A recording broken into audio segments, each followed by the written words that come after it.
Look around you. Really look. Out of every 100 people, only 2, TWO, are going to make it. The rest, they're going to give up. They're going to settle. They're going to fold when it gets hard. And you know why? People think success is about being gifted. It's like there's some magic gene that separates the winners from the losers. That's the lie they tell themselves to feel better about quitting. But the reality is way more brutal and way more liberating. The ones who make it, the top 2%, they're not some chosen elite. They're just the ones who are willing to give more, bleed more, suffer more. They don't tap out when it gets hard. They don't cry for shortcuts. They grind when it's boring. They show up when it sucks. They sacrifice the comfort everyone else worships like a god. Most people don't want to hear that because it shatters the fantasy. The fantasy that success just happens if you're good enough or lucky enough or born into the right zip code. But the truth, success is earned through deliberate suffering. You have to make choices most people avoid their whole lives. You have to give up your evenings, your weekends, your safety nets. You have to put yourself in a cage of discipline and lock the door from the inside. Nobody's going to do that for you. Nobody's going to hand you the life you want. It has to be ripped from the jaws of mediocrity. The people at the top, the killers, the legends, they live different. They move different.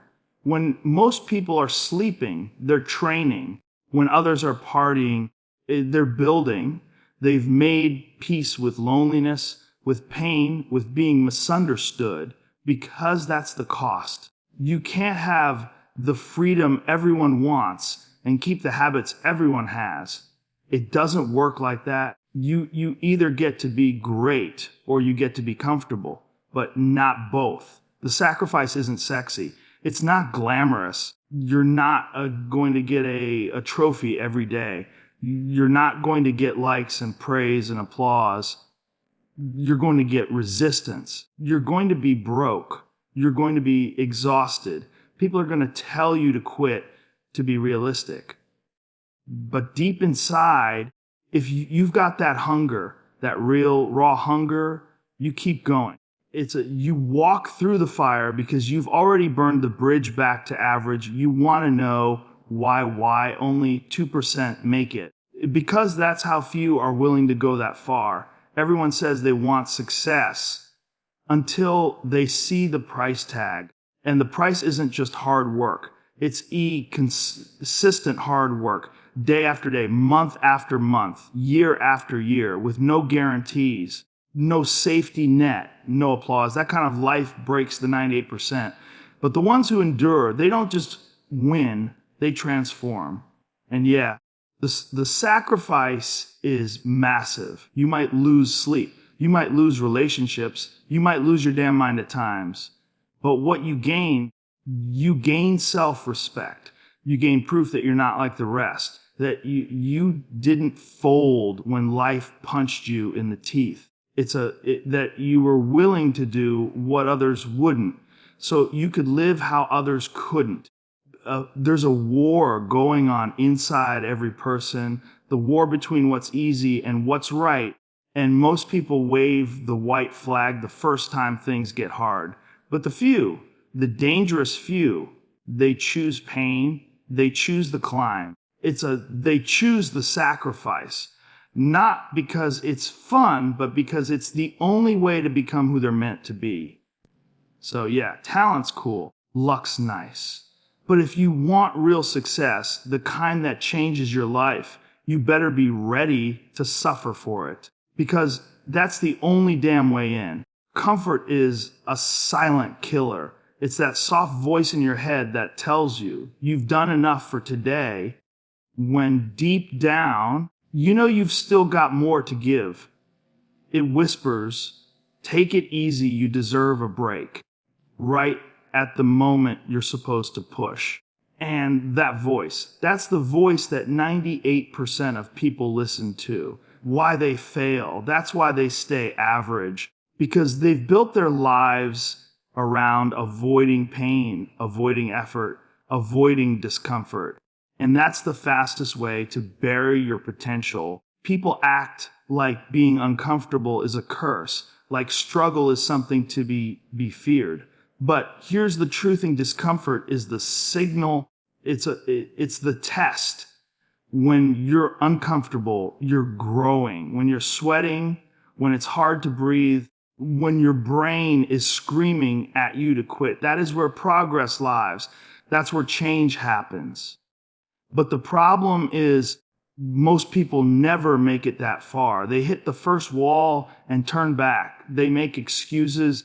I'm tired. I don't feel motivated.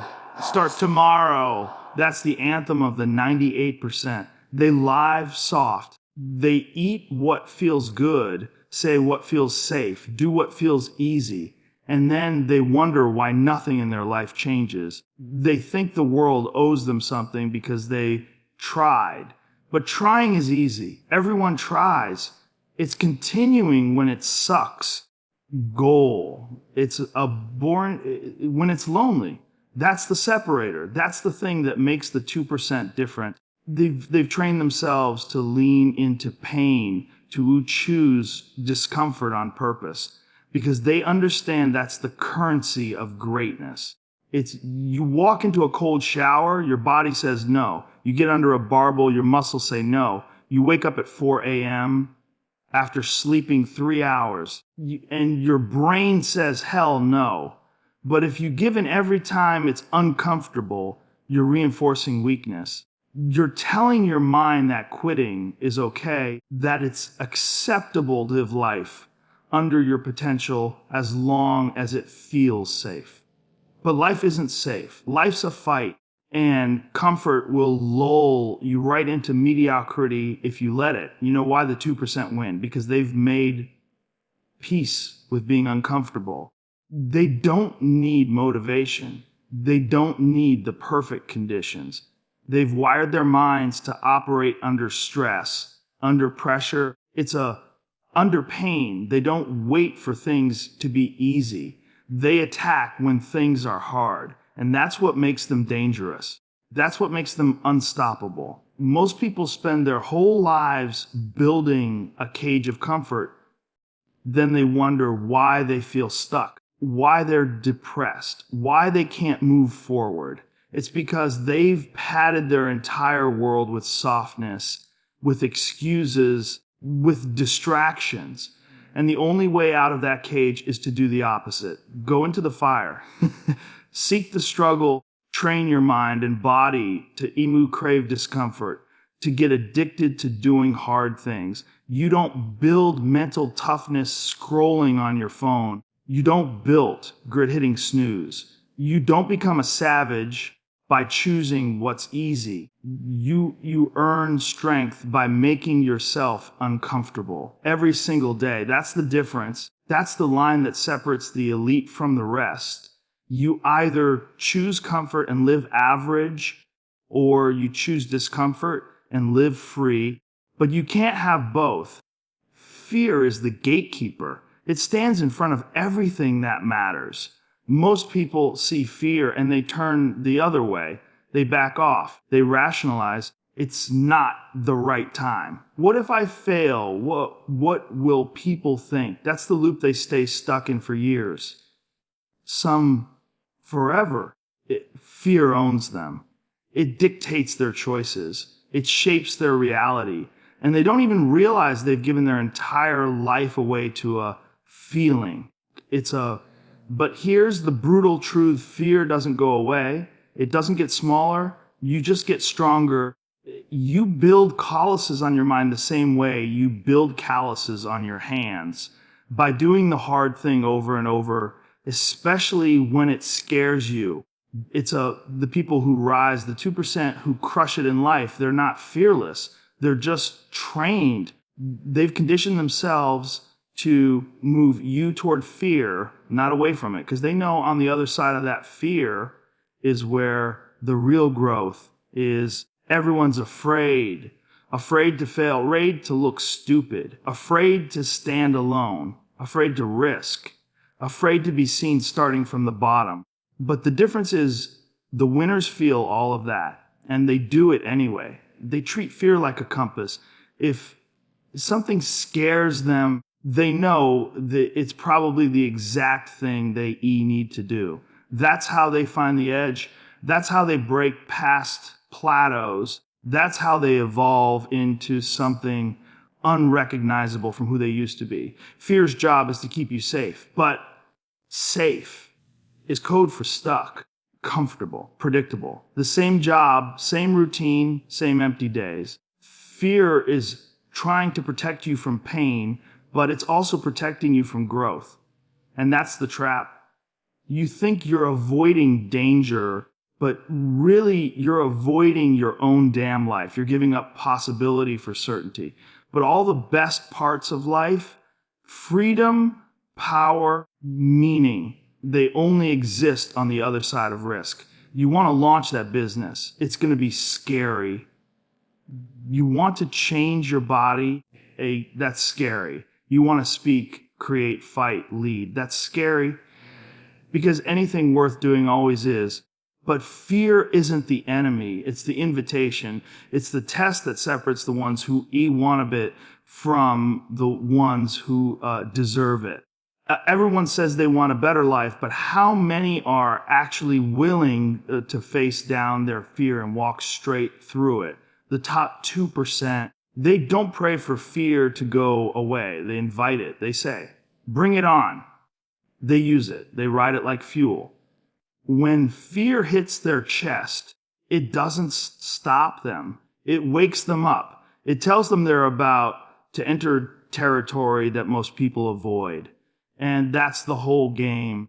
If you want results no one else gets, you have to be willing to do what no one else does. Walk directly into the storm while everyone else runs.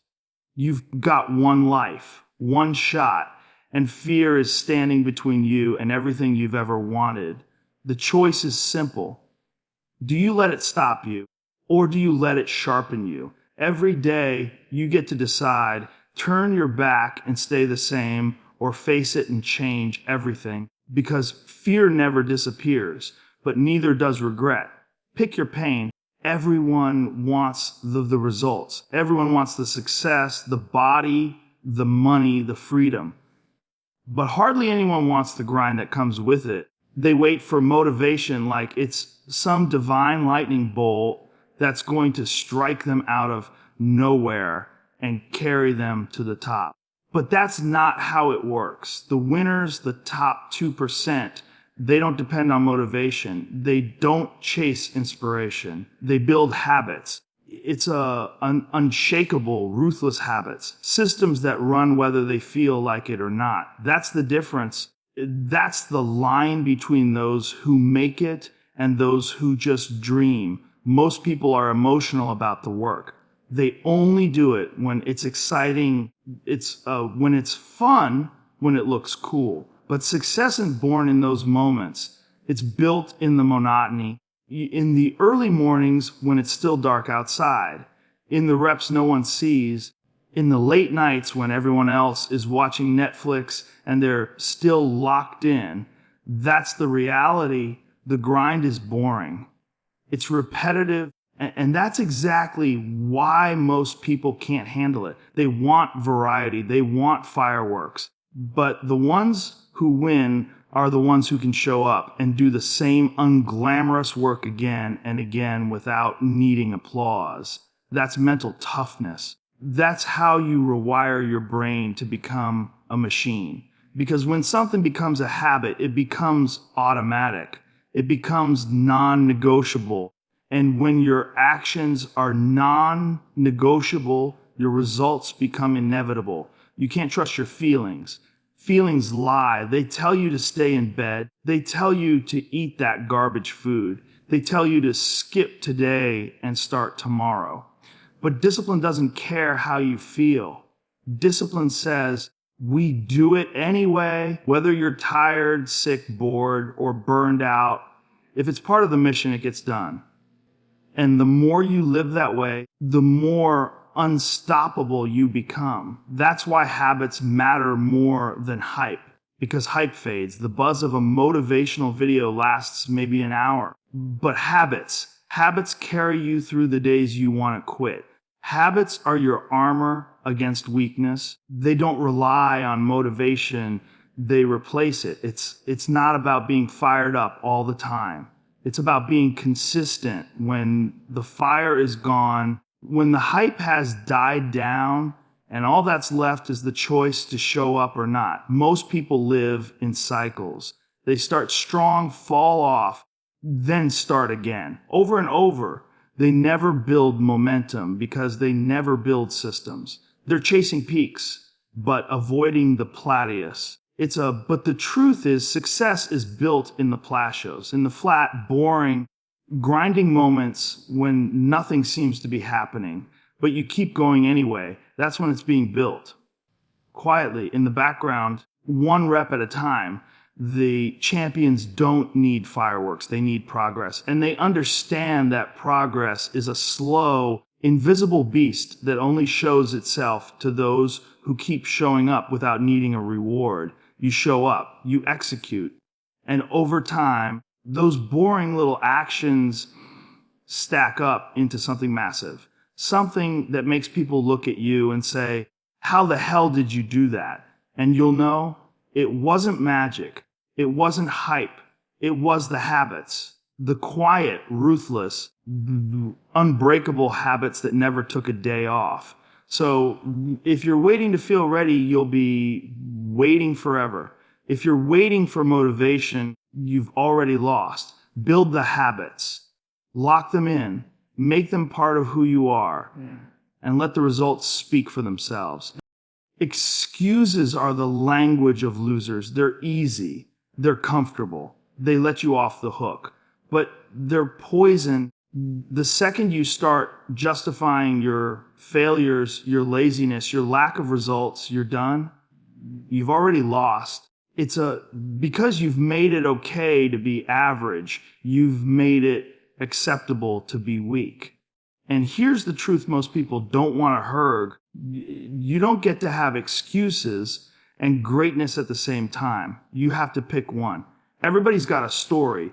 Everyone's got pain, setbacks. It's unfair breaks. Life's not fair. So what? You think the people who crush it haven't been through hell. You think they haven't had reasons to quit. They have. But the difference is they didn't let those reasons become their identity. They didn't turn their wounds into crutches. They turned them into fuel. Most people live in victim mode. They blame their parents, their past, the government, their boss, their genetics. Anything to avoid looking in the mirror.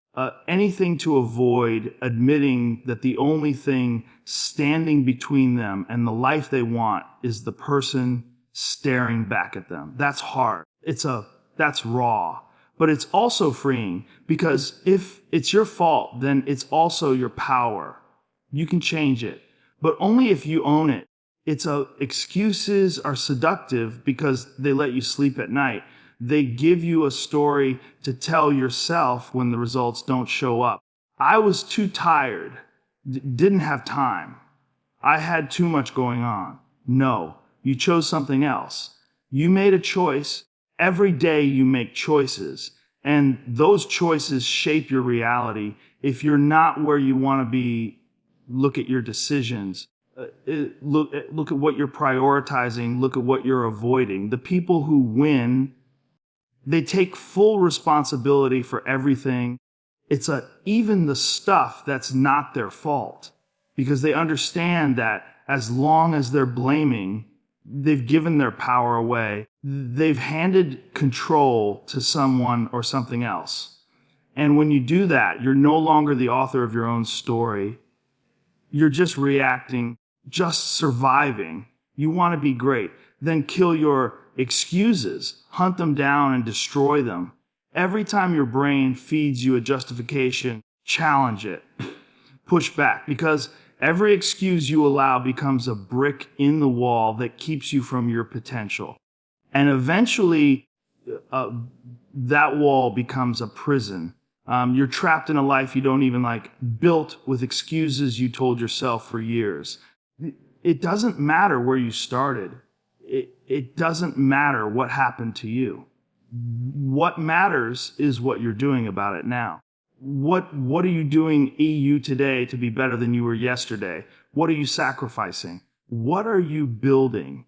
Because if the answer is nothing, then you already know why you're stuck. There's freedom and ownership. There's power in saying, this is on me, because then you can actually do something about it. That's what separates the 2%. They don't need sympathy. They don't need excuses. They need progress. They need movement.